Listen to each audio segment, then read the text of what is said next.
sa pa pa pa magari sa sa pa pa pa sa sa pa pa pa magari sa sa pa pa pa gama bari bari bari da pa maga gama bari bari bari da gama bari bari bari da pa maga gama bari bari bari da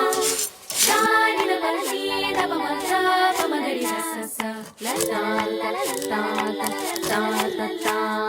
ಮಾವಿನ ತೋಪಲಿ ಸಾವಿರ ಕಾಯಿ ಆರಿಸಬೇಕು ನೀನೊಂದ ಮಾವಿನ ತೋಪಲಿ ಸಾವಿರ ಕಾಯಿ ಆರಿಸಬೇಕು ನೀನೊಂದ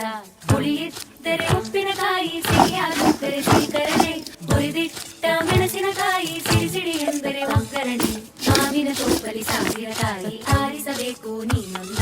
ಒಂದೇ ಹಣ್ಣಲ್ಲಿ ಬಗೆ ಬಗೆ ರೀತಿ ಇಟ್ಟನು ಯಾಕೆ ಭಗವಂತ